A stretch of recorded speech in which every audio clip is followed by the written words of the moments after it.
Agrícola e fundiária e da reforma agrária. Primeiro ponto que a gente deve saber: qual é a destinação das terras públicas e devolutas. Bom, a destinação de terra pública e devoluta ela será compatibilizada com a política agrícola e com o Plano Nacional da Reforma Agrária, certo? Existe a previsão de alienação ou concessão, que ela poderá ser tanto para pessoa física, jurídica e para fim de reforma agrária. Bom, qual seria a diferença de um e de outra? Destinação de terras públicas e devolutas, compatibilizada com a política agrícola e com o Plano Nacional de Reforma Agrária. Reforma agrária teve um dos direitos econômicos que foram inseridos na nossa Carta Constitucional, seria através da reforma agrária, vem do corolário da função social da propriedade. Por isso que existe a reforma agrária. Propriedade que está parada, gente sem terra, gente não podendo ter nenhuma economia de subsistência, de cultivar e produzir os alimentos para poder não morrer de fome. Existe a situação da função social da propriedade e a reforma agrária para isso. A alienação e a concessão das terras públicas e devolutas, ela pode ser feita a qualquer título de área superior a 2.500 hectares a pessoa física ou jurídica. Ou seja, pode ser alienado e concedido uma terra pública e devoluta acima de 2.500 hectares a pessoa física e jurídica? Pode, desde que tenha a prévia aprovação do Congresso Nacional. Existe uma exceção quando se trata dessas alienações e concessões para a reforma agrária. Veja que quando não é para a reforma agrária, que é para uma pessoa física ou jurídica, essa área superior a 2.500 hectares, ela tem que ter a aprovação do Congresso Nacional. Quando é para fim de reforma agrária, não necessita dessa autorização do Congresso Nacional. Grande pergunta é: o que seria terra devoluta? Terra devoluta, leiam um material, está aqui na Constituição, vocês não vão encontrar essa definição. Toda aquela que pertence ao domínio público de qualquer das entidades estatal que não se acha utilizada pelo poder público nem destinada a fim administrativo ou específico. Ou seja, é toda aquela que está ali parada, que não está cumprindo sua função social, não está utilizando para administração de nada, ela está parada, é uma terra que não tem nada sendo feito nela. Então, por causa do princípio da função social da propriedade, ela pode ser tanto alienada como concedida para fim de reforma agrária, sem a necessidade de autorização do Congresso Nacional. Se não for para reforma agrária, tem que ter autorização do Congresso Nacional. E pode ser para pessoa física ou jurídica. Lembre bem desse ponto, pode ser para pessoa física ou para pessoa jurídica. Bom, continuando nossa matéria, reforma agrária. A gente falou tanto o que é reforma agrária. O que seria reforma agrária? Reforma agrária nada mais é do que um planejamento estatal, certo? Onde ele vai intervir o Estado na propriedade para trazer sua função social. O que está escrito aqui é isso, a intervenção do Estado na propriedade para cumprir a sua função social. Reforma agrária deve ser entendida como conjunto de notas e planejamentos estatais mediante intervenção do Estado na economia agrícola com a finalidade de promover a partição da propriedade e renda fundiária. O que é isso? Vou repetir para você. É a intervenção do Estado na propriedade para cumprir o corolário, o princípio da função social da propriedade. É só isso que vocês têm que entender.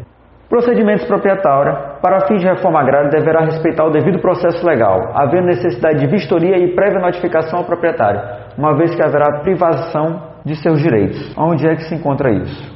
O artigo 184 da Constituição, do capítulo 3 da Política Agrícola e Fundiária, ele vai dizer: compete à União desapropriar por interesse social para fim de reforma agrária o imóvel rural que não esteja cumprindo sua função social, mediante prévia e justa indenização em título da dívida agrária, com cláusula de preservação do valor real, resgatável no prazo de até 20 anos a partir do segundo ano de sua emissão, e cuja utilização será definida em lei. É isso aqui que nós estamos tratando. O que é reforma agrária?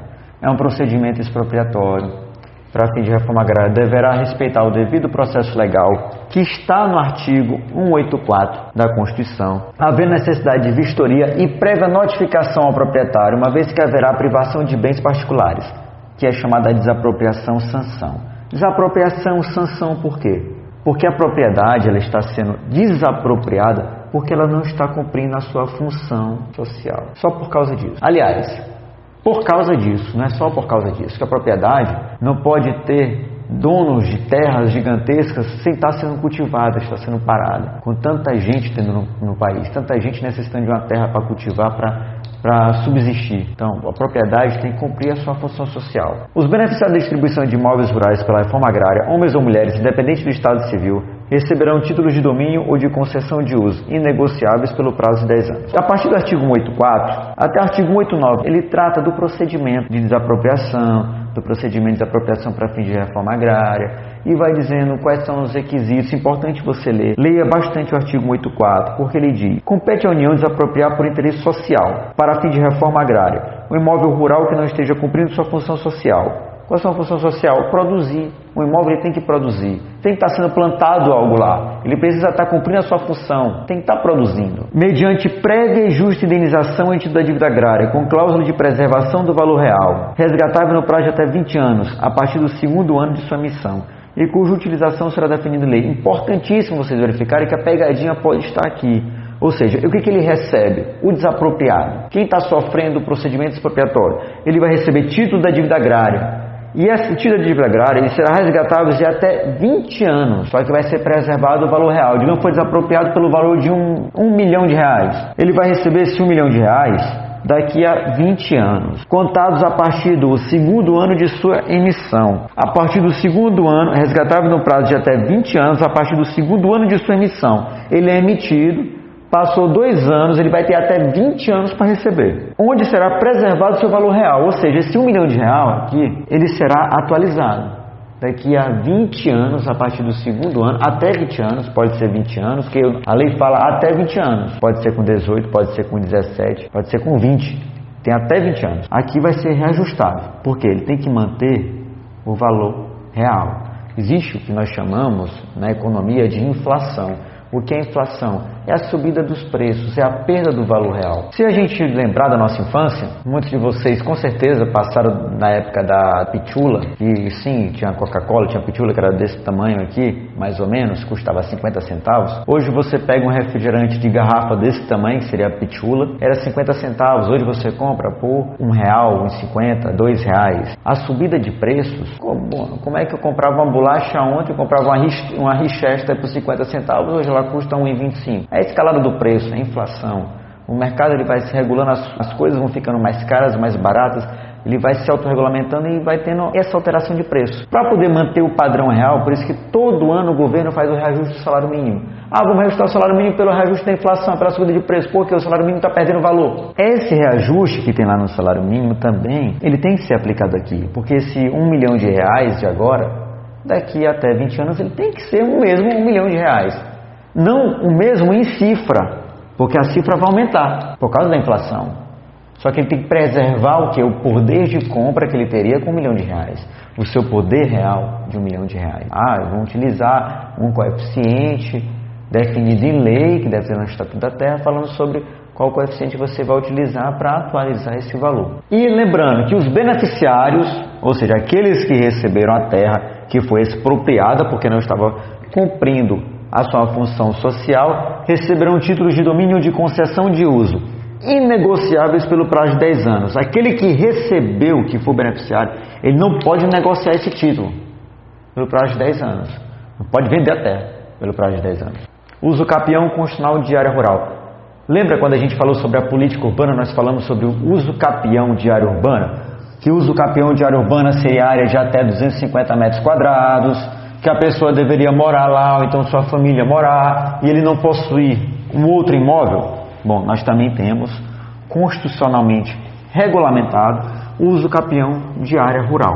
O uso capião de área rural é a favor daquele que, não sendo proprietário de imóvel rural ou urbano, ele não pode ter imóvel nem rural e nem urbano, para ele conseguir o uso capião. Não sendo proprietário de imóvel rural, leiam bem, aqui está a pegadinha. Imóvel rural ou urbano. A pegadinha lá na prova do exame de ordem vem aqui, ó. Vem nesse ponto. Porque no direito é assim.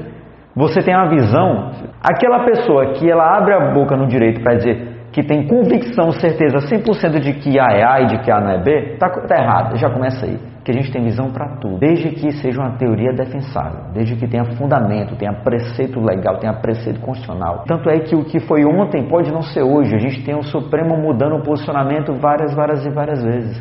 Às vezes em benefício do contribuinte, benefício do cidadão, às vezes em detrimento. Mas é isso que é o direito. O direito não é igual a matemática, como 1 igual a 2. Então, se atentem a ver a casca de banana. A casca de banana está aqui. Bom, vamos voltar para o caso do nosso uso capião constitucional de área rural. Então, não sendo proprietário de imóvel rural ou urbano, possua como seu por 5 anos ininterruptos, sem oposição. Veja que isso aqui é o mesmo requisito que nós temos lá no Diário Urbana. Área de terra em zona rural, não superior a 50 hectares. Até aqui facilitou a legislação. 50 hectares, rural. 250 metros, urbano. Tornando-a produtiva. Veja bem, por que a gente tem a desapropriação por fim de reforma agrária? Porque não está cumprindo sua função social. A Constituição Federal, tratando da parte de direito econômico, sobre a ordem econômica, botou como um dos seus preceitos, um dos seus princípios, a função social da propriedade. Então, por que eu posso usucapiar? Por que eu posso fazer a usucapião constitucional rural? Porque ela com certeza não está cumprindo a sua função social. Por isso que você teve como ir, teve a posse e tem que produzir. Eu adentro na propriedade rural de 50 metros quadrados, mas eu só botei uma casinha lá, estou ali morando, vou no final de semana, porque tem um riacho para tomar cerveja na beira do riacho. Vou poder usucapi? Não. Eu vou usucapi se ela estiver sendo produtiva. Se eu estiver plantando lá, se eu estiver criando lá, aí sim eu posso fazer essa usucapião. Agora, se eu vi uma área que tem um dono e não aparece ninguém e eu fiquei como porceiro, só que eu só vou lá para fazer festa no final de semana, eu posso usucapi? Constitucionalmente, não. Ela tem que ser produtiva, tem que estar produzindo. Por seu trabalho ou de sua família e tendo nela sua moradia. Outro requisito. Digamos que eu vi uma área, 50 hectares, entrei naquela área, só que eu botei um caseiro. Eu estou lá, estou criando umas galinhas, plantando legumes, estou fazendo uma plantação. Só que não sou eu, não é minha família. Tem um caseiro que eu coloquei lá. E eu divido com o caseiro os frutos do trabalho dele. Eu, que estou dividindo com o caseiro, posso eu usucapi? Não posso. Porque a Constituição diz que é por meu trabalho ou de minha família e tendo nela a sua moradia. Aí sim eu poderia usucapi. Por quê? Porque eu estou tendo uma economia de subsistência, tá? 50 metros quadrados, vou ter uma economia de subsistência, vou produzir, estou fazendo a função social da propriedade para poder viver eu e minha família. Aí sim a Constituição Federal permitiu. Então essas são as cascas de bananas que a gente deve atentar para não escorregar e perder a questão e por causa de uma questão não conseguir nossa tão sonhada carteira rosa da OAB. E novamente a Constituição vedou qualquer possibilidade de usucapião em imóveis públicos. Tenham mais atenção na leitura da Constituição, porque na leitura na Constituição, no artigo 185, ele diz: são insuscetíveis de desapropriação para fim de reforma agrária a pequena e média propriedade rural, assim definida em lei, desde que seu proprietário não possua outra. Ou seja, o artigo 184 fala que eu posso desapropriar, só que o 185 diz quais as que eu não posso desapropriar. A propriedade produtiva, porque ela está cumprindo a sua função social. A pequena e média propriedade, definida na legislação. No parágrafo único, diz que a lei garantirá tratamento especial à propriedade produtiva e fixará normas para o cumprimento do requisito legal relativo à sua função social. No 186, ele diz quando é cumprida a função social. No 187, ele fala como será o planejamento e a execução da política agrícola. No 190, ele fala sobre a aquisição e arrendamento da propriedade rural por pessoa física e pessoa jurídica. Então, interessantíssimo, apesar de não foram pontos que nós falamos aqui nos slides, porque os slides é para vocês conhecerem o assunto, para vocês terem o suporte de entender o assunto.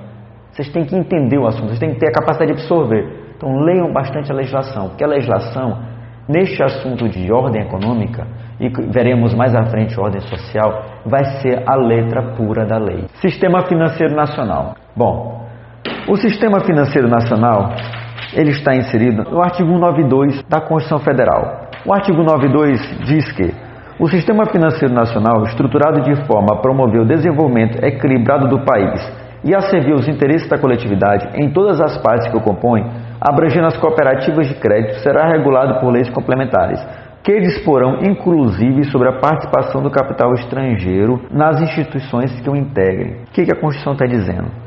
O sistema financeiro vai ser controlado pelo Estado, vai ser regulamentado pelo Estado. Ele vai dizer como é que vai se regulamentar todas as participações de capital.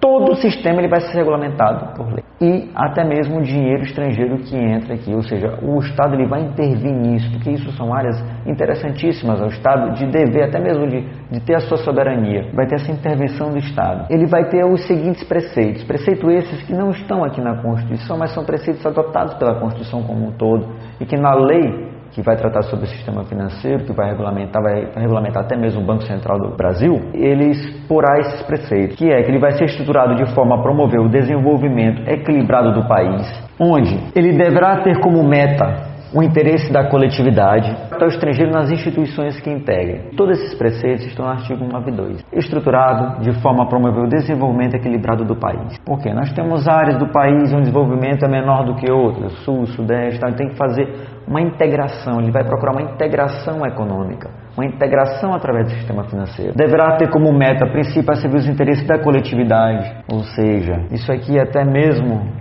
respeitando a função, a meta de você trazer uma função social, a justiça social. O sistema financeiro também vai utilizar esse regramento para trazer uma justiça social. A previsão do artigo 92 da Constituição aplica-se também às cooperativas de crédito, ou seja, não é só bancos, cooperativas de crédito. Também elas comporão os regramentos do sistema financeiro e deverá especificar a participação do capital estrangeiro nas instituições que o integrem. A regulamentação é quem vai dizer quanto de capital estrangeiro a gente vai poder ter. Logo, por quê? Soberania nacional, você não ter controle estrangeiro. Então, são temas que hoje a gente vê bastante na televisão. Vamos abrir a participação de capital estrangeiro na empresa brasileira. Vamos abrir a participação de direito para as empresas estrangeiras comprarem terras no país. Tudo isso é regulamentado pelo sistema financeiro. Ordem social. Bom, agora nós vamos fazer uma pausa para o cafezinho, para a gente checar o WhatsApp. No retorno, a gente vai tratar sobre a ordem social. Interessantíssima a ordem social. A gente vai tratar da previdência social, da assistência social, da saúde, da família, do idoso e do índio. São temas importantíssimos e onde é bom até mesmo a gente ter essas noções básicas e ler bastante a Constituição. Por quê? Existe o regramento, existe o direito previdenciário, onde vai tratar disso, mas como a Constituição ela é a fonte de tudo, é a fonte de toda a legislação, ela é o nascedouro de tudo. Você tem que entender para poder você compreender de forma mais aprofundada a legislação que vai tratar sobre esses assuntos específicos. Nós não vamos ter como aprofundar sobre a previdência social, assistência social, sobre o idoso, porque tem legislação específica e tem curso específico para isso, vocês têm cadeira específica para isso, que nós vamos até o que está na Constituição. Mas é claro que a gente tem que compreender por que foi para a Constituição, por que a Constituição diz que é daquela maneira. Não adianta a gente só entender, só saber a letra seca da lei. Nós vamos aplicar o direito. Como aplicador do direito, a gente tem que entender por que a lei é assim, por que ela foi escrita assim. E tudo que a gente tem visto no nosso curso é que vem de lutas sociais, vem de brigas que nossos ancestrais conseguiram transformar no que hoje é uma das melhores constituições do mundo. É a melhor constituição do país, a nossa Constituição Cidadã.